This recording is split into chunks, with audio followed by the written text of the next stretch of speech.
ॐ ध्यानमूलं गुरुर्मूर्तिं पूजामूलं गुरुपदं मन्त्रमूलं गुरुर्वाक्यं मोक्षमूलं गुरुकृपा हरने को अज्ञान ज्ञान की ज्योति अखंड जलाई भूपर लाने स्वर्ग योजना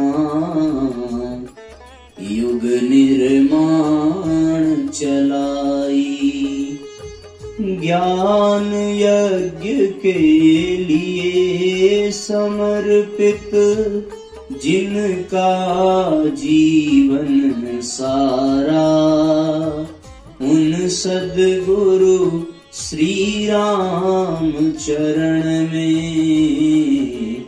विनम्र प्रणाम हमारा विनम्र प्रणाम हमारा।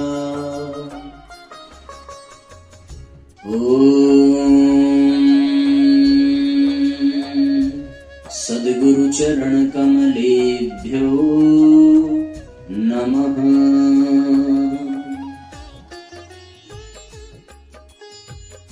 शक्ति स्वरूपा माताओं बहनों, देवतुल्य भाइयों, आत्मीय बंधुओं,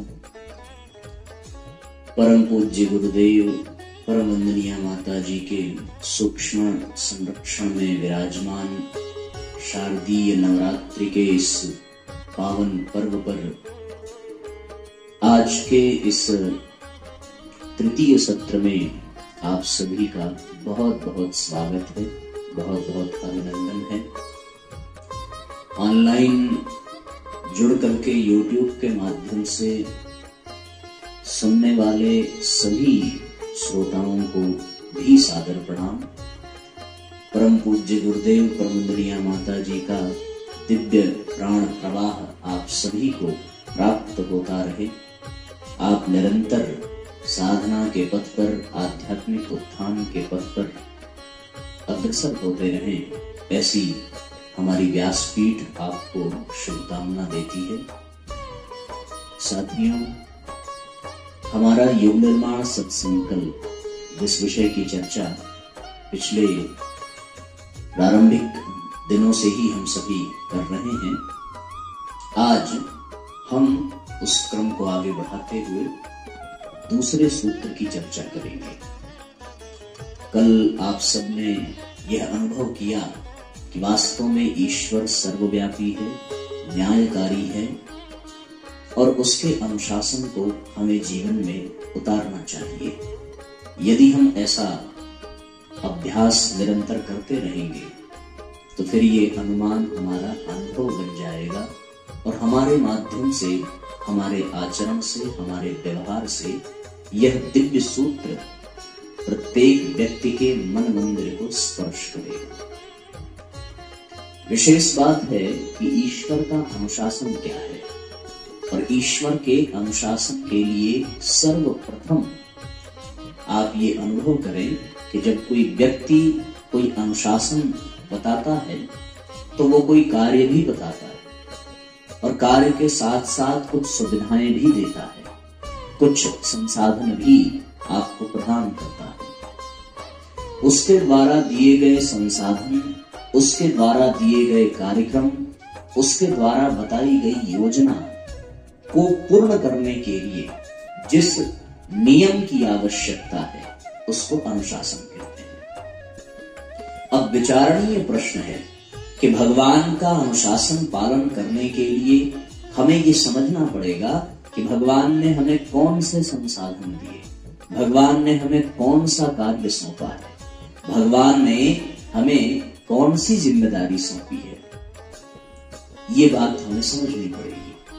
आप ये विचार करें गहराई पूर्वक तो फिर ये बात निकल करके आती है कि ईश्वर ने हम सभी को सबसे पहले यदि कुछ दिया है तो वो ये है कि हमारा अपना शरीर, बिना शरीर के आत्मा यात्रा कर ही नहीं सकती। जितने भी जन्म जन्मांतर की यात्राएं हैं, उसके लिए किसी न किसी योनि के शरीर की आवश्यकता है। उसके बिना ये कदापि संभव नहीं हो सकता। तो जब हम ये विचार करें कि परमात्मा ने हमें सर्वप्रथम कौन सा उपहार दिया है, कौन सी सामग्री प्रदान की है, तो उत्तर यही निकल करके आता है कि भगवान ने हमें सबसे पहले इस आत्मा की यात्रा को पूर्ण करने के लिए हम सबको शरीर रूपी रथ प्रदान किया है। शरीर रूपी रथ प्राप्त करके ही हम अपने आत्मा की यात्रा को पूर्ण कर सकते हैं। इसलिए जीवन में ये बड़ा ही महत्वपूर्ण है। भगवान ने भागवत गीता में ये अर्जुन को कहा भी है कि ये आत्मा इस शरीर का रथ ही है और यह शरीर इस आत्मा का रथ है। इंद्रियां इस रथ में लगे हुए घोड़े हैं, मन उन घोड़ों का लगाम है और बुद्धि इस रथ की सारथी है। ये पूरा का पूरा प्रारूप है। भगवान ने हमें यही रथ प्रदान किया है। शरीर रूपी रथ में बुद्धि के सारथी के साथ मन की लगाम को पकड़े हुए इंद्रिय रूपी घोड़ों के सहित ये रथ हमें प्रदान किया गया, केवल और केवल इसलिए कि हम अपनी आत्मा की यात्रा को पूर्ण करते हुए उस परमात्मा तक पहुंच सकें। बिना रथ के यात्रा संभव नहीं है, बिना वाहन के यात्रा संभव नहीं है। तो हमारे युग निर्माण सत्संकल्प जो हैं, उनमें दूसरा सूत्र जो परम पूज्य गुरुदेव ने दिया, वो दूसरा सूत्र इसी ओर संकेत करता है कि हम जो भगवान का अनुशासन मानने वाले हैं, उस अनुशासन में सर्वप्रथम भगवान ने हमें जो सर्वोत्तम उपहार दिया है, इस आत्मा के रथ के रूप में, उस शरीर के महत्व को समझें। और फिर दूसरा सूत्र यही इसी उद्देश्य से निकल करके आता है कि शरीर को भगवान का मंदिर समझकर आत्म संयम और नियमितता द्वारा आरोग्य की रक्षा करेंगे। ये भगवान के द्वारा दिए गए अनुशासन के क्रम में पहला अनुशासन है। यदि हमने ईश्वर के अनुशासन को स्वीकार किया तो ये पहला अनुशासन कि हम अपने शरीर को स्वस्थ रखें, और गुरुजी ने कहा कि इसे मंदिर समझ करके। तो आइए इस सूत्र को समझने की ओर हम सभी अग्रसर हों। इसका पद्यानुवाद है।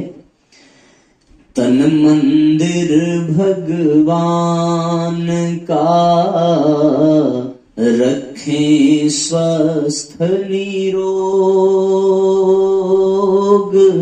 करें आत्म संयम सहित नियमितता का योग। रे भैया नियमितता का योग। तो ये तन जो है वो भगवान का मंदिर है। शरीर को भगवान का मंदिर समझना और आत्म संयम और नियमितता द्वारा आरोग्य की रक्षा करना। इसमें 4-5 बातें बड़ी महत्वपूर्ण हैं। पहला तो हम शरीर को समझें कि शरीर क्या है। दूसरा हम मंदिर को समझें। तीसरा आत्म संयम क्या है, और चौथा नियमितता क्या है। ये सारी चीजें समझ लें तो ये सूत्र समझ में आ जाता है। आइए एक एक करके विस्तार पूर्वक इन चीजों पर दृष्टिपात करें। साथियों, मनुष्य के जो सबसे अति निकट होता है, अति प्रिय होता है, मनुष्य उसका बड़ा विशेष ध्यान रखता है। जैसे पत्नी के लिए पति, पति के लिए पत्नी, माता के लिए पुत्र, पुत्र के लिए माता पिता, जो अति निकट है उसका वह विशेष ध्यान रखता है। इसमें कोई दो राय नहीं है। उसी प्रकार आत्मा के लिए जो सबसे निकट सहयोगी है, जो सबसे निकट सेवक है, जो सबसे मुख्य है, वो केवल और केवल अपना ये शरीर है। शरीर से निकट आत्मा के लिए और कोई सहयोगी नहीं है। शरीर की ये व्यवस्था है कि जितना उसकी सामर्थ्य है, जितना उसके लिए संभव है, वो 24 घंटे प्रतिदिन केवल और केवल आत्मा की सेवा में लगा रहता है। आत्मा की यात्रा ठीक से चले, इस भाव से वो शरीर सदैव सक्रिय है जब तक के लिए उसे इस धरती पर भेजा गया है। एक और बड़ी विशेष बात यह है कि अब आत्मा इस शरीर के प्रति इतनी कृतज्ञ हो जाती है, इतनी कृतज्ञ हो जाती है कि वो स्वयं अपने अस्तित्व को भूल जाती है। जिस प्रकार से मां अपने नवजात शिशु की सेवा में, उसके देख रेख में, उसके खान पान में इतनी लीन हो जाती है कि वो अपना स्वास्थ्य नहीं देख पाती, अपना उद्देश्य नहीं देख पाती, अपना ध्यान नहीं रख पाती, उसी प्रकार यह आत्मा इस शरीर के क्रियान्वयन से, उसकी सेवा से इतनी प्रभावित हो जाती है कि वो आत्मा अपने आप को भूल जाती है, अपने आप को वो शरीर ही मान बैठती है। और फिर आदमी चाहे माया के वश में हो करके, चाहे जिसके वश में हो करके, ये मान लेता है कि ये शरीर ही जीवन है। जब तक ये शरीर है तब तक जीवन है।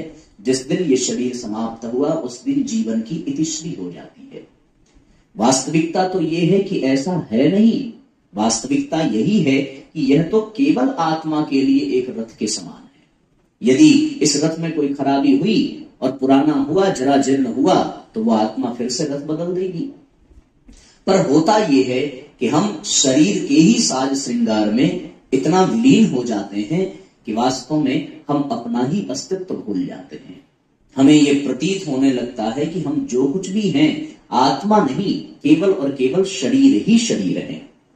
और वास्तविकता यही है कि हम आत्मा से बढ़कर के शरीर को महत्व देने लगते हैं, शरीर के ही खान पान की व्यवस्था करते हैं, शरीर के ही आराम विश्राम की व्यवस्था करते हैं, शरीर के ही आहार विहार की व्यवस्था करते हैं, बिना यह सोचे कि आत्मा के लिए भी, अपने लिए भी कोई हमारा कर्तव्य है। अब ये विचारणीय प्रश्न है। ये बिल्कुल वैसा ही है कि यदि हम केवल अपने रथ को ही चमकाते रहें और उस रथ पर बैठा हुआ मालिक खाना पीना छोड़ दे, दिन रात रथ की सेवा में ही रहे, तो फिर क्या वो रथ पर बैठने के लायक रह जाएगा? क्या वो कहीं यात्रा में जाने के लायक रह जाएगा? उसकी गाड़ी, उसका मोटर बिल्कुल चकाचक हो, एकदम सुंदर हो, बिल्कुल ठीक ठाक हो, अच्छी स्थिति में हो, लेकिन वो मालिक ही यदि बीमार पड़ जाए, वो मालिक ही यदि कमजोर पड़ जाए, तो फिर ऐसी स्थिति में क्या वो कहीं यात्रा कर पाएगा? ये बिल्कुल ऐसा ही यहां घटित हो रहा है साथियों हम सबके जीवन में, कि हमने केवल और केवल अपने शरीर रूपी रथ का ही ध्यान रखा। हम सवेरे से लेकर के सायंकाल तक, जब तक सो नहीं जाते हैं, तब तक केवल इस शरीर के लिए ही सक्रिय रहते हैं, बल्कि सोते भी हम शरीर की ही सुविधा के लिए हैं। ये विचार करके देखें। आदमी सुबह उठता है शरीर की भूख मिटाने के लिए, आदमी सुबह उठता है, स्नान करता है, ब्रश मंजन करता है, नित्य क्रिया से निवृत्त होता है। ये सारे कार्य शरीर के लिए हैं, इसमें आत्मा का कहीं कोई विचार नहीं है। हम यदि वस्त्र पहनते हैं तो शरीर के लिए, अन्न ग्रहण करते हैं शरीर के लिए, जल ग्रहण करते हैं शरीर के लिए, इसमें कोई बुरी बात नहीं है। पर केवल और केवल शरीर का ही विचार करना और इस शरीर के चक्र में पड़ करके आत्मा को विसार देना, ये बड़ा कष्टदायक बात है। ऐसी स्थिति में आत्मा अपने आप को भूल जाती है और केवल जिस शरीर से उसे अपना कार्य सिद्ध कराना चाहिए था, अब वो आत्मा पूरी तरीके से उस शरीर में ही नियोजित हो जाती है और शरीर के ही सरंजाम जुटाने में वो चल पड़ती है। उसका रहन सहन, आहार विहार सब कुछ उसी के लिए हो जाता है। यहां तक भी बात समझ में आती है, पर आश्चर्य कब होता है? आश्चर्य तब होता है कि हर पल हर क्षण इस शरीर के लिए ही हम सब कुछ, सारे क्रियाकलाप कर रहे हैं, इसके बावजूद भी हम इस शरीर को स्वस्थ नहीं रख पा रहे हैं। ये बड़े आश्चर्य की बात है कि हमने इस शरीर का कचूमर निकाल दिया, इसकी जीवनी शक्ति समाप्त हो गई। हमने केवल और केवल इसी का ध्यान दिया, इसके अतिरिक्त और कोई ध्यान नहीं दिया। इसके बावजूद भी हम अपने शरीर को स्वस्थ नहीं रख पाते, हम अपने शरीर को दीर्घजीवी नहीं रख पाते, हम अपने शरीर को सुंदर नहीं बना पाते। सारे क्रियाकलाप इसी के इर्द गिर्द घूमते हैं, फिर भी ये कितना बड़ा आश्चर्य है। आज रोगियों की संख्या घटने की बजाय बढ़ती चली जा रही है। हर 100 व्यक्ति में प्रत्येक 99 व्यक्ति रोगी होगा। शायद एकाध रोगी व्यक्ति ऐसे मिल जाए जिनके शरीर में कोई रोग न हो, जिनका शरीर पूर्ण रूपेण स्वस्थ हो। यदि आज पूरे शरीर की जांच कराई जाए तो हर व्यक्ति के शरीर में कुछ न कुछ विकार अवश्य निकल जाएंगे, वो पूर्ण रूपेण स्वस्थ नहीं हो सकते। तो जब सारा संयम, सारा समय, सारी ऊर्जा, सारी गतिविधियां इस शरीर को ही सजाने में, इस शरीर को ही भरण पोषण में लगी हुई हैं, उसके बावजूद भी ये शरीर सुंदर न बन सके, उसके बावजूद भी ये शरीर निरोगी न बन सके, स्वस्थ न बन सके, तो फिर ये कितना आश्चर्य हो सकता है। आप इसकी कल्पना करके देखें। आप विचार करें कि जो मोटी बुद्धि वाले जानवर हैं वो प्रकृति के संकेत को समझ करके अपना जीवन जीते हैं, शायद ही वो कभी बीमार पड़ते हैं।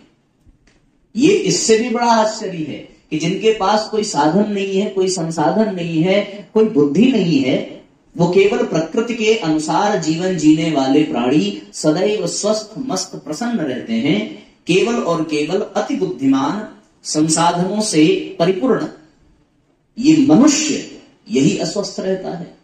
और इतना भी नहीं है, बल्कि आप ये भी कहें कि वे प्राणी जो मनुष्य के संपर्क में रहते हैं या मनुष्य के नेतृत्व में रहते हैं, उनके पाले हुए हैं, वे प्राणी भी बीमार पड़ जाते हैं यदि वो मनुष्य के संपर्क में रहें तो।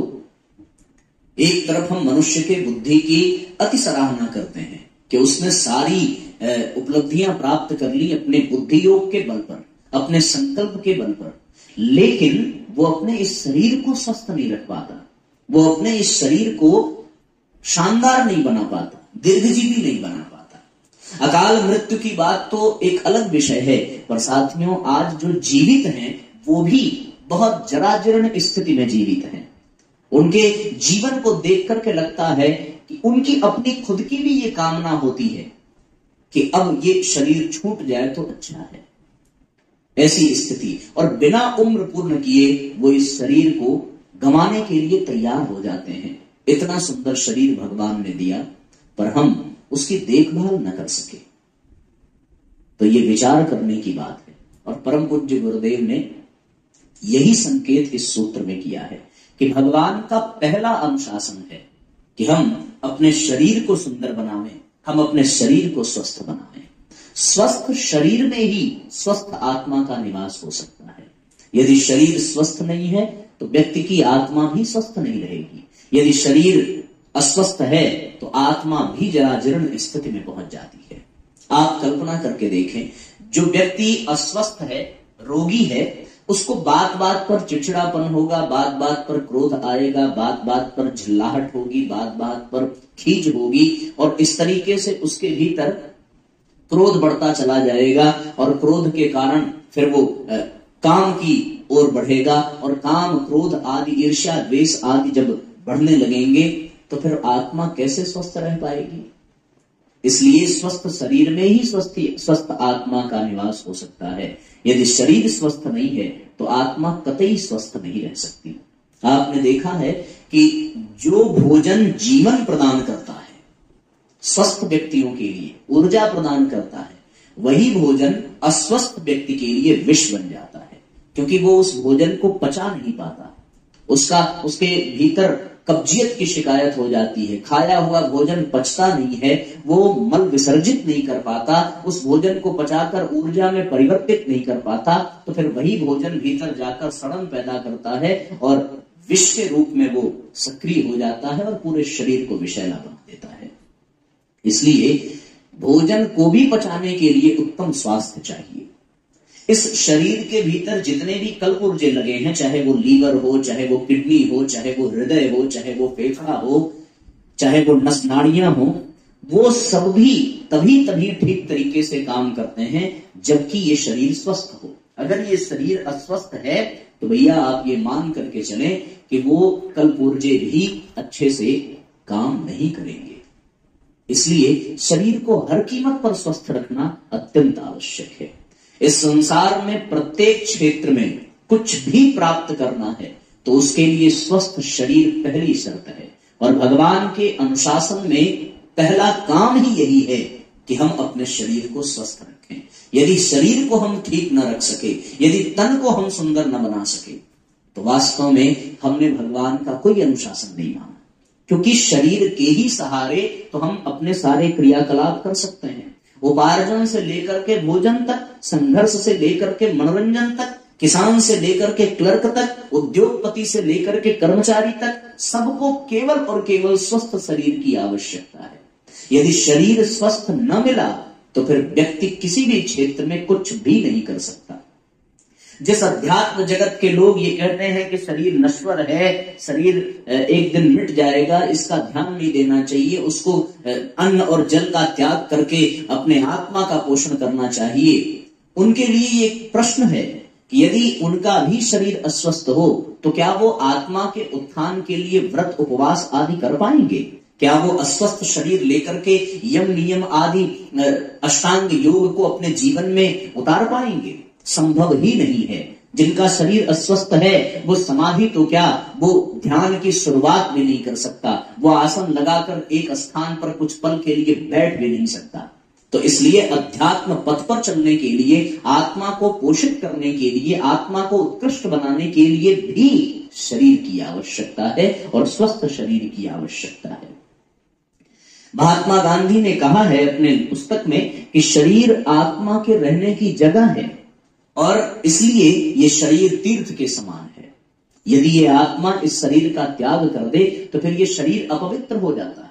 बल्कि इस शरीर को फिर शरीर भी नहीं कहते, ये कहते हैं और ये मिट्टी बन जाता है। फिर ये कहते हैं कि भाई मिट्टी यहां पहुंच गई या नहीं, फिर इस व्यक्ति को नाम लेकर के नहीं बुलाया जाता।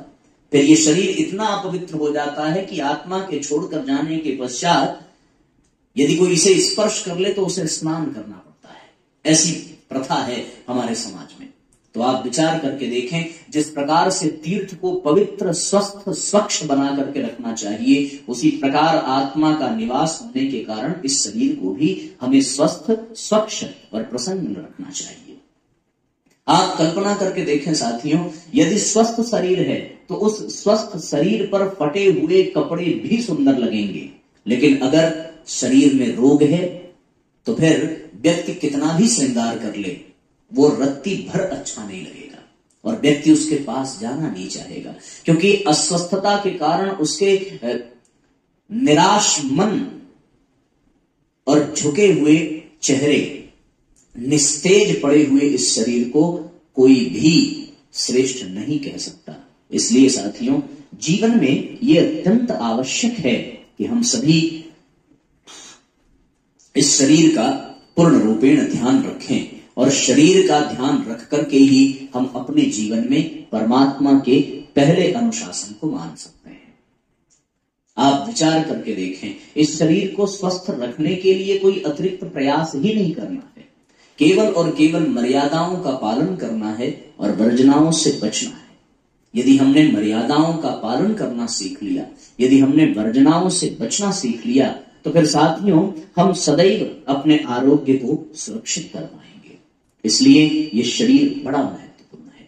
आपको कुछ विशेष आंकड़े बताने का मन है। आप विचार करके देखें कि एक बार की जनगणना में हमारे भारत देश में 60,000 से अधिक व्यक्ति ऐसे थे जिन्होंने 100 वर्ष की आयु पूर्ण की थी। 19 अक्टूबर 1964 में 40 व्यक्ति ऐसे थे जो 150 वर्ष की आयु से ऊपर के थे। इनके पास एक समिति का गठन हुआ और उस समिति ने जाकर के इनके सामने कुछ प्रश्न रखे। उस समिति का नाम था भारत वृद्धजन सम्मान समिति। उनका एक ही कार्य था कि वो इनके पास जाएं और इन्होंने इतनी लंबी उम्र कैसे बिता दी उसका सुझाव प्राप्त करें और उनकी जीवन शैली के बारे में जानकारी प्राप्त करें। तो फिर वो गए और जाकर के उन्होंने कुछ लोगों से प्रश्न पूछा। आप कल्पना करके देखें, उन्होंने अपने निजी जीवन के अनुभव बताए। इसमें से एक ईरान के व्यक्ति थे, 191 वर्ष उनकी उम्र थी, श्री सैयद अबू तालिब। उन्होंने अपने इस लंबी उम्र का श्रेय अपने सुखी परिवार और सुखी परिवार के साथ साथ कठोर परिश्रम को दिया। कठोर परिश्रम करने वाला व्यक्ति ही दीर्घायु हो सकता है, ऐसा उनका मानना था। एक और साथी हैं, रूस के 158 वर्ष उनकी है उम्र, और उनका नाम है श्री मुस्लियोव शिराली फरजामी।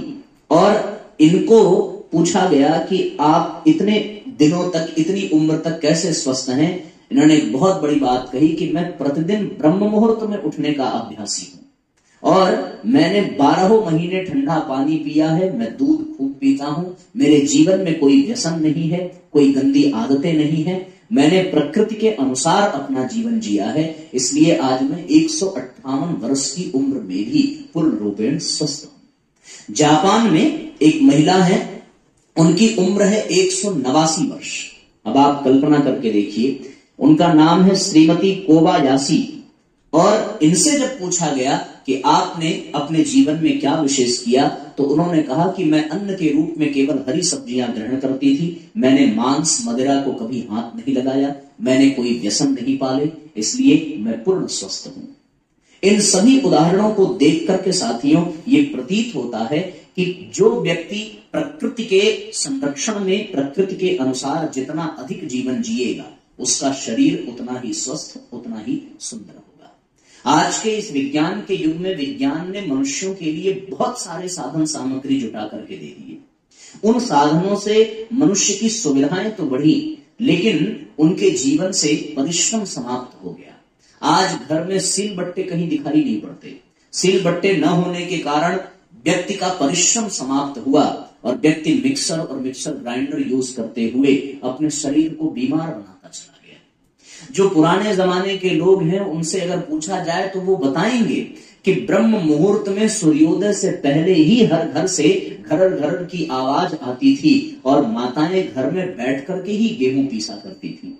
पर आज परिश्रम से जी चुराने के कारण व्यक्ति को सुविधाएं तो प्राप्त हुई, व्यक्ति का समय तो बचा, लेकिन वो समय बचाना, सुविधाओं का लाभ लेना उसके स्वास्थ्य को चौपट कर गया।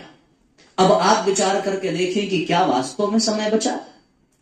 परिश्रम से जी चुराने के पश्चात, परिश्रम से बचने के पश्चात उसने जितना समय बचाया, उससे कहीं अधिक समय उसका स्वास्थ्य के चक्कर में बर्बाद हो गया। डॉक्टरों का पीछा करने में, अस्पताल के चक्कर काटने में उससे अधिक समय बेकार हो जाता है। सुविधाओं को लेकर के जितना उसने अपने धन आदि का बचत किया होगा, वो सारा बचत, सब कुछ उसका इलाज में ही समाप्त हो जाता है। व्यक्ति अपने स्वास्थ्य को नजरअंदाज करके जी तोड़ परिश्रम करते हुए धन कमाता है और वही कमाया हुआ धन फिर बुढ़ापे में उसी के ऊपर खर्च हो जाता है। यदि आप शुरू से लेकर के अंत तक का रेशियो देखें तो व्यक्ति को केवल और केवल मूर्ख की ही संज्ञा दी जानी चाहिए, क्योंकि उसने कमाया भी तो केवल और केवल अपने स्वास्थ्य को ठीक करने में ही कमाता चला गया। ऐसी स्थिति में साथियों विचारणीय प्रश्न है कि यदि परिश्रम पूर्वक व्यक्ति जीवन न जिए, यदि प्रकृति के अनुसार व्यक्ति जीवन न जिए, तो फिर वो स्वस्थ हो ही नहीं सकता। ये सत्य है कि आज पूर्ण रूपेण प्रकृति के अनुसार जीवन नहीं जिया जा सकता, लेकिन ये प्रयास तो करना ही चाहिए कि हम अधिक से अधिक प्रकृति के अनुसार अपने जीवन को जिए। आपको एक बहुत आश्चर्य होगा ये जान करके कि हमारे शरीर में खुद ऐसी क्षमता है जो रोगों का सदैव प्रतिकार करती है, जो रोगी कीटाणुओं को मार मार करके भगा देती है हमारे शरीर से। और आप विचार करके देखें, यदि आंख में कोई कीटाणु चला जाए तो तुरंत आंसू आते हैं और वो आंख से बाहर कर देते हैं। वैज्ञानिकों ने शोध किया है कि वो आंख से निकला हुआ एक बूंद आंसू यदि 1 गैलन पानी में मिला करके रखा जाए तो वो 1 गैलन पानी कीटाणु नाशक के लिए सबसे अच्छी दवा होती है, वो 1 बूंद आंसू। हमारे शरीर में साथियों ऐसे अनेकों चीजें हैं जो हमारे इस शरीर से रोग प्रतिरोधक क्षमता को बहुत बढ़ाती चली जाती हैं। आप कल्पना भी नहीं कर सकते इनका प्रभाव कितना खतरनाक होता है। नासिका में नेटा, शरीर में लियोसिट्स, ल्यूकोसिट्स और आंख में साइनोसिज्म, ये है ना साइसोजियम। नासिका में नेटा, शरीर में ल्यूकोसिट्स और आंख में साइसोजिन नाम का ये तत्व, ये हमारे शरीर के रोग प्रतिरोधक क्षमता को इतना बढ़ाता है कि कोई भी रोग आसानी से टिक नहीं सकता। ऐसे अनेकों तत्व हैं जो हमारे शरीर में रोग को प्रवेश नहीं करने देते, पर हम प्रकृति के विपरीत अपनी जीवन शैली को बना करके अपने शरीर को बेकार करते चले जाते हैं। ऐसी स्थिति में हमें ये विचार करना चाहिए कि हम अपने शरीर को स्वस्थ रखना चाहते हैं या अपने शरीर को बीमार करना चाहते हैं। आप कल्पना करके देखें तो साथियों, ईश्वर का पहला अनुशासन ही यही है कि हम अपने शरीर को स्वस्थ रखें। यदि शरीर स्वस्थ रहेगा तो ही हम कुछ भी करने के लायक होंगे, और यदि शरीर अस्वस्थ रहेगा तो फिर हम कुछ भी करने के लायक नहीं है। आप किसी नवजात बच्चे को जो बिल्कुल अभी प्रकृति की गोद में पल रहा है, उसके सामने मिर्च, मसाले, कड़ी छनी चीजें लेकर के जाएं, तेल लेकर के जाएं, तो वो उसे हाथ नहीं लगाएगा। लेकिन यदि उसके सामने दूध लेकर के जाइए, फल लेकर के जाइए, मेवा लेकर के जाइए, तो वो बड़े प्रेम से स्वीकार करेगा।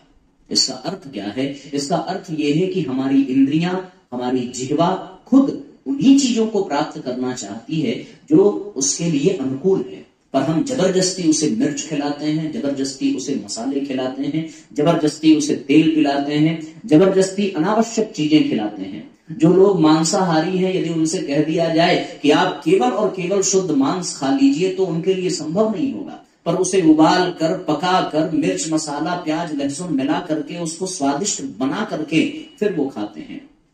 यदि स्वादिष्ट बनाना ही है और खाना ही है तो कोई स्वादिष्ट चीज खाइए। किसी अस्वादिष्ट चीज को स्वादिष्ट बना करके खाना, ये तो कितनी बड़ी मूर्खता है। इसमें ऊर्जा भी है, धन भी लग रहा है, समय भी बर्बाद हो रहा है, हर दृष्टि से ये नुकसानदायक है। तो फिर ऐसी स्थिति में साथियों ये विचार करना चाहिए कि हम प्रकृति के अनुसार हमारी इंद्रियां जिसे स्वीकार करें, आप केवल उन्हीं को पाइए, और स्वाद के अनुसार नहीं, स्वास्थ्य के अनुसार जीवन जीना चाहिए।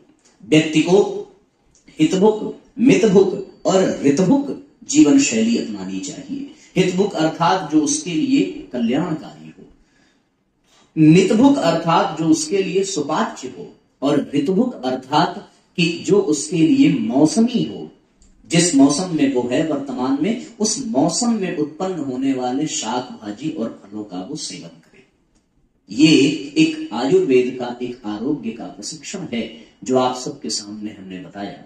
तो ये वास्तव में साथियों पहला अनुशासन यही है कि हम भगवान के द्वारा प्रदान किए गए इस शरीर को सुंदर बनाएं। यदि हमने ऐसा किया तो हम ये मान करके चलेंगे कि फिर हमने भगवान के अनुशासन को स्वीकार किया। बात यह है कि इसे किया कैसे जाए, इसको क्रियान्वित कैसे किया जाए। आपने पिछले सूत्र में देखा, परम पूज्य गुरुदेव ने कहा कि हम ईश्वर के अनुशासन को मानेंगे, मतलब उसे सर्वव्यापी और न्यायकारी मानकर। पर इस सूत्र में गुरु जी कहते हैं कि शरीर को भगवान का मंदिर मानकर नहीं, भगवान का मंदिर समझकर। वहां मानकर कहा था, मानकर यानी यात्रा का शुभारंभ करना है, और जब मानकर उस पथ पर चले तो अब उसे धीरे धीरे समझना है, वो बातें समझ में आने लगेंगी। तो यहां ये मानना नहीं है कि शरीर भगवान का मंदिर है, बल्कि ये समझना है कि वास्तव में शरीर भगवान का मंदिर है। और ये समझ से जब हम अपनी यात्रा प्रारंभ करेंगे तो एक दिन हम ये अनुभव करेंगे कि वास्तव में ये शरीर जो है वो भगवान का मंदिर ही है। तो हमें शरीर को भगवान का मंदिर समझना है। आप मंदिर की स्थिति देखें, जब आप किसी मंदिर में जाते हैं तो सर्वप्रथम आप स्वच्छता का ध्यान रखते हैं, स्वच्छता के साथ साथ आप पवित्रता का ध्यान रखते हैं, पवित्रता के साथ साथ आपके जीवन में श्रद्धा, विश्वास और आस्था भी होनी चाहिए, सद्विचार और सद्भावनाएं भी होनी चाहिए। उसी प्रकार जिस मंदिर में भगवान है, उस मंदिर में गर्भगृह से बढ़कर के कोई स्थान नहीं है। जिस मंदिर में भगवान है, क्या गर्भगृह को छोड़ करके आप पूरे मंदिर को सजाते जाइए और भगवान की आरती न करिए, भगवान के लिए दीपक न जलाइए, भगवान के लिए भोग न लगाइए, तो फिर उस मंदिर का कोई महत्व रह जाएगा? उस मंदिर का महत्व ही इसलिए है क्योंकि गर्भगृह में स्वयं परमात्मा के मूर्ति के रूप में एक प्रतिमा विद्यमान है। यदि उस प्रतिमा को हटा दिया जाए तो फिर उस मंदिर का कोई अस्तित्व नहीं है, वहां कोई जाना नहीं चाहेगा। उसी प्रकार इस मंदिर में, इस शरीर रूपी मंदिर में जब तक आत्मा रूपी भगवान परमात्मा है, तब तक ही इस शरीर का महत्व है। अब हम अपने आत्मा को छोड़ करके केवल और केवल मंदिर को ही सजाने में पड़े रहें तो साथियों इस मंदिर का कोई महत्व नहीं रह जाएगा, इस शरीर का कोई महत्व नहीं रह जाएगा। तो जिस तरीके से मंदिर में जाने के लिए आपके लिए स्वच्छता आवश्यक है, पवित्रता आवश्यक है, उसी प्रकार इस आत्मा के लिए इस शरीर की इंद्रियों में स्वच्छता होनी चाहिए, मन में निर्मलता और पवित्रता होनी चाहिए, हृदय में श्रद्धा, विश्वास और आस्था होनी चाहिए, प्रेम होना चाहिए। तब जाकर के ये भगवान के रहने के योग्य मंदिर बन पाएगा। हम अपने शरीर को इतना स्वस्थ और इतना सुंदर बनावेंगे कब? जब हम इसे भगवान का मंदिर समझेंगे। क्योंकि मंदिर को व्यक्ति गंदा नहीं करना चाहता। घर में 2 दिन झाड़ू न लगे चलेगा, पर मंदिर में यदि न लगे तो ये संभव नहीं है।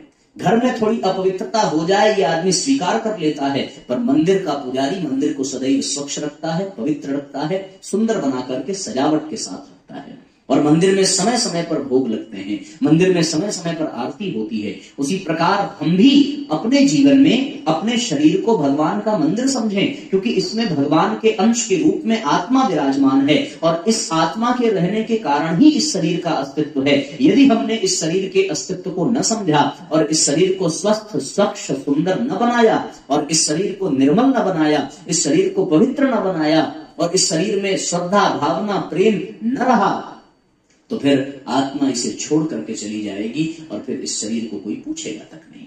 इसलिए साथियों, जब तक ये शरीर प्राप्त है तब तक इसे भगवान का मंदिर समझना चाहिए। ये मानना नहीं है कि ये भगवान का मंदिर है, इसे समझना है और समझ करके उसी अनुसार जीवन अपने काम को करना है। हम अपने शरीर के द्वारा की गई वो समस्त गतिविधियां, जो कुछ भी करते हैं, हम जो खा रहे हैं, जो पी रहे हैं, उन सबसे पहले विचार करें कि क्या भगवान के मंदिर में ये पीने वाली चीज जानी चाहिए या नहीं। भगवान के मंदिर में भोग लगने के लिए ये प्रसाद जाना चाहिए या नहीं। भगवान के मंदिर के लिए ये वस्त्र ठीक है कि नहीं है। भगवान के मंदिर के लिए ये श्रृंगार ठीक है कि नहीं है। और फिर इस मंदिर के श्रृंगार में, मंदिर के साथ सजावट में हम कहीं ऐसा ना हो कि भगवान को ही भूल जाएं। इसलिए यदि वास्तव में शरीर को स्वस्थ और सुंदर रखना है तो इस शरीर के भीतर रहने वाले भगवान के रूप में उस आत्मा का भी विचार करना पड़ेगा। जैसे हम मंदिर में समय समय पर आरती पूजा करते हैं, वैसे ही इस आत्मा के पोषण के लिए हमें प्रतिदिन उपासना करनी चाहिए, हमें समय समय पर उपवास करना चाहिए, हमें समय समय पर उपनिषद आदि का स्वाध्याय करना चाहिए। तब जाकर के भगवान के मंदिर में जिस प्रकार गर्भगृह में पूजा होती है, उसी तरह इस आत्मा का पूजन होगा, इस आत्मा का पोषण होगा। और जब आत्मा का पोषण होगा तो ये शरीर स्वतः अच्छे कार्यों में लगा रहेगा और स्वतः स्वस्थ और प्रसन्न रहेगा। यदि आपने इसे आत्मा के पूजन, आत्मा के पोषण से हटा दिया तो फिर ये शरीर सदैव गलत कार्यों में लगा रहेगा। यदि वो आत्मा के पोषण में है तो वो ब्रह्मचर्य का पालन करेगा। यदि वो आत्मा के पोषण में है तो फिर अराजक तत्वों का सेवन नहीं करेगा। यदि वो आत्मा के पोषण में है तो अपनी दिनचर्या को गलत नहीं करेगा। वो उसका उठना, उसका सोना, उसका जगना, उसका खाना, उसका पीना, सब कुछ इतना संयमित होगा कि वो अपने आप स्वस्थ बनता चला जाएगा। तो शरीर को स्वस्थ बनाने के लिए केवल इतनी बात आपको समझनी चाहिए कि हम इसे भगवान का मंदिर समझें और मंदिर से कहीं अधिक महत्व उस मंदिर में बैठे हुए परमात्मा का होता है। उसी के अनुसार मंदिर की सारी सुविधाएं चलती हैं, मंदिर का सारा कार्यक्रम चलता है। तो फिर हम इस मंदिर में, इस शरीर रूपी मंदिर में बैठी हुई आत्मा पर कैसे काम कर सकते हैं। यदि ये समझ में आ गया तो ये शरीर अपने आप सुंदर होगा। जिन्होंने आत्मा को पोषण दिया है उनका शरीर, उनके शरीर में एक अलग सी चमक रहती है, एक अलग सी महक रहती है, एक अलग सी कांति रहती है, एक अलग सी तृप्ति, तुष्टि और शांति रहती है, एक अलौकिक छटा रहती है उनकी। उनके ललाट चमकीले होते हैं, उनके कपोल चमकीले होते हैं, उनके अधरों पर मुस्कान होती है। पर ये सब तब जब वो केवल शरीर का नहीं, इस शरीर रूपी मंदिर में रहने वाले भगवान रूपी आत्मा का ध्यान रखते हैं, फिर उसी के अनुसार अपनी दिनचर्या बनाते हैं। एक तो है आहार और दूसरा है विहार। आहार यानी पूर्वार्ध, विहार यानी उत्तरार्ध। आहार का तात्पर्य है कि हम जो खा रहे हैं, जो ग्रहण कर रहे हैं, वो भगवान के योग्य होना चाहिए। और हम जो विहार यानी हमारी जो दिनचर्या है, हमारा जो नित्य कर्म है, हमारा जो जीवन शैली है, वो भी भगवान के अनुकूल होना चाहिए।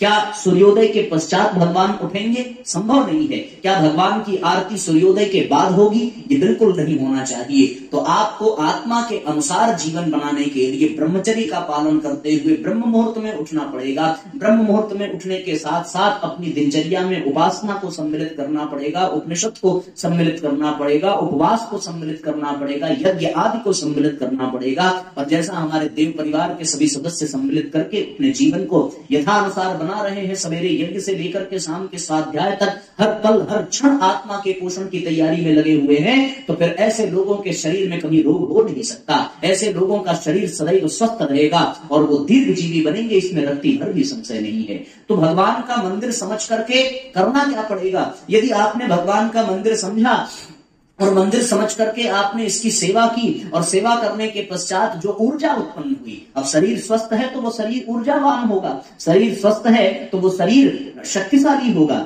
लेकिन क्या उस ऊर्जा का उपयोग कहाँ हो रहा है, ये भी बड़ा महत्वपूर्ण विषय है। रावण भी बहुत स्वस्थ था, बहुत सुंदर था, रावण भी बहुत शक्तिशाली था, पर उसने अपने शरीर की शक्ति का उपयोग कहाँ किया? केवल और केवल संहार में किया, केवल और केवल अहंकार में किया, केवल और केवल विकार में किया। और वो स्वामी होने के बावजूद भी दास बनता चला गया, अपने नाम का दास बना, काम का दास बना और अपने अहंकार का दास बना। इसलिए साथियों, शरीर को स्वस्थ बनाने के पश्चात ये विचारणीय है कि उसकी ऊर्जा का उपयोग कहाँ हो रहा है। तो फिर इसके लिए परम पूज्य गुरुदेव ने कहा कि केवल मंदिर समझ करके स्वस्थ बनाना ही पर्याप्त नहीं है, इसके लिए आत्म संयम का नियम भी होना चाहिए। फिर वो सारी चीजें आत्मा के अनुकूल अर्थात परमात्मा के अनुकूल होनी चाहिए और नियमितता के साथ होनी चाहिए। एक तो है निरंतरता, मतलब लगातार किसी काम को करना। निरंतर आपने यदि किसी काम को शुरू किया तो जब तक वो काम पूर्ण न हो जाए तब तक सारी काम को छोड़ करके उसी में जुटे रहना। पर एक होता है नियमितता का अर्थात नियम पूर्वक करना कि यदि हमने कोई समय निर्धारित कर लिया सवेरे उठने का तो प्रतिदिन उसी समय उठना, ये बात होनी चाहिए। यदि हमने भोजन का समय निर्धारित किया तो प्रतिदिन उसी समय आहार ग्रहण करना। यदि हमने यज्ञ का समय निर्धारित किया तो प्रतिदिन उसी समय यज्ञ करना। यदि हमने अध्ययन का समय निर्धारित किया तो प्रतिदिन उसी समय अध्ययन करना। ये साथियों होना चाहिए। तो जब जीवन में नियमितता होगी तभी जाकर के हम आत्म संयम की भूमिका निभा पाएंगे और आत्म संयम होगा तो ही हम स्वस्थ शरीर से उत्पन्न होने वाली ऊर्जा को गलत काम में नहीं लगाएंगे। अन्यथा उस ऊर्जा से यदि हमने गलत कार्य किया तो फिर वो शरीर अपने आप फिर से रोगी होता चला जाएगा। इसलिए आत्म संयम का होना अत्यंत आवश्यक है। हम योग करते जाएं, प्राणायाम करते जाएं, शरीर स्वस्थ हो गया। अब शरीर का जो स्वास्थ्य है उससे उत्पन्न होने वाली ऊर्जा को यदि हमने वासना में लगा दिया, भोग विलास में लगा दिया, तो फिर ये स्वास्थ्य किस काम का? ये तो फिर से रोगी हो जाएगा। इसीलिए ये स्वास्थ्य बना रहे, आरोग्य बना रहे, इसके लिए साथियों केवल और केवल आत्म संयम को जीवन में धारण करना है और नियमितता को धारण करना है। ऐसा नहीं है कि आपने आत्म संयम के द्वारा उस ऊर्जा के गलत कार्यों में क्षरण होने से रोक दिया, पर नियमितता नहीं रही तो फिर वो ऊर्जा भी बनना रुक जाएगी। एक तो है कि ऊर्जा को उत्पन्न करना, मतलब शरीर को निरंतर नियमित होकर के स्वस्थ बनाए रखना, और फिर स्वास्थ्य के पश्चात ये शरीर फिर से अस्वस्थ न हो जाए, इसके लिए आत्म संयम का। तो फिर जिस प्रकार से किसी वाहन में एक्सीलेटर से उसकी गति बढ़ती है और ब्रेक लगाने से उसकी गति रुकती है, उसी प्रकार नियमित साधना करने से, भगवान का मंदिर समझने से इस शरीर के स्वास्थ्य की गति बढ़ेगी। पर उस गति में कहीं कोई दुर्घटना न हो जाए, कहीं फिर से उसकी गति में अवरोध न पैदा हो जाए, इसलिए आत्म संयम रूपी ब्रेक का होना भी बहुत जरूरी है। तो फिर ये शरीर रूपी जो रथ है इस तरीके से ये चलते रहेंगे और ये अपने लक्ष्य तक आत्मा को अवश्य पहुंचाएंगे। तो साथियों ये विचार करें कि आत्म संयम रूपी ब्रेक के साथ और नियमितता और भगवान का मंदिर समझ करके हम इस शरीर को आगे लेते चलें स्वास्थ्य के साथ साथ, तो फिर जीवन यात्रा बड़ी शानदार हो जाएगी, बड़ा आनंददायक हो जाएगा। तो फिर स्वस्थ शरीर को हम अपने जीवन में किसी भी क्षेत्र में लगा सकते हैं और वहां पर हमें सफलता मिलेगी। तो आइए आज के इस सूत्र की व्याख्या को यहीं पर विराम देते हैं। मुझे पूरा विश्वास है कि आपने आत्म संयम और नियमितता की बात को अच्छे से समझ लिया। इस आत्म संयम को चौथे सूत्र में हम और विस्तार से बताएंगे, क्योंकि चौथा सूत्र जो है इंद्रिय संयम, समय संयम, विचार संयम, अर्थ संयम, इन चारों संयमों के मिलने से तैयार हुआ है। तो इसी आत्म संयम की बात हम अगले सूत्र में करेंगे। जिस प्रकार से पहले सूत्र में ईश्वर के अनुशासन की बात की गई, दूसरे सूत्र में ईश्वर के अनुशासन के रूप में सर्वप्रथम शरीर को स्वस्थ रखना, ये पहला अनुशासन बताया गया। तो फिर उस शरीर को स्वस्थ रखने में जिस आत्म संयम की बात की जा रही है, वो चौथे सूत्र में इंद्रिय संयम, समय संयम, अर्थ संयम और विचार संयम के रूप में उसकी विस्तृत व्याख्या आपके समक्ष होगी। तो आइए आज के सत्र को विराम देते हैं, शांति पाठ करेंगे। साथियों, आप सब अपने शरीर को स्वस्थ बनाइए आत्म संयम के द्वारा, अपने शरीर को सुंदर बनाइए आत्मा के पोषण के द्वारा और नियमितता के द्वारा, निरंतरता के द्वारा, तो आनंद आ जाएगा। ओम द्यो शांतिरंतरिक्षं शांति पृथ्वी शांतिरापः शांतिरोहदयः शांतिः वनस्पतयः शांतिर्विश्वे देवा शांति ब्रह्म शांतिः सर्वगं शांतिः शांतिरेव शांतिः सामा शांतिरेधि। ओम शांति शांति शांति सर्वारिष्ट सुशांतिर्भवतु। सभी आत्मीय बंधुओं को बहुत बहुत प्रणाम, बहुत बहुत शुभकामना। आपकी साधना अच्छे से चलती रहे। नवरात्रि का पर्व आप सबके लिए माता प्रकृति के माध्यम से परमात्मा तक पहुंचाने का माध्यम बने और प्रकृति का अनुसरण करके अन्य जीवों की भांति भी हम अपने शरीर को स्वस्थ बना सकें, भगवान के प्रथम अनुशासन को अपने जीवन में उतार सकें और अपने आरोग्य की रक्षा कर सकें। अर्थात वो आरोग्य हमें पहले से ही प्राप्त है, बस उसको सुरक्षित रखना है। तो फिर सुरक्षित आरोग्य के साथ और साधनात्मक जीवन शैली के साथ, आत्म संयम के साथ आपकी यह यात्रा आगे बढ़ते रहे। इन्हीं शुभकामनाओं के साथ आप सभी को प्रणाम। आज जुड़ करके हमारे साथ सभी श्रोतागण जिन्होंने इस सूत्र को सुना है, आप स्वयं भी जीवन में उतारें, औरों को भी प्रेरित करें। सबको बहुत बहुत शुभकामना। हमारी व्यासपीठ से आप सबको बहुत बहुत आशीर्वाद। गुरुदेव माता जी का आशीर्वाद आप सभी को। जय राम जी।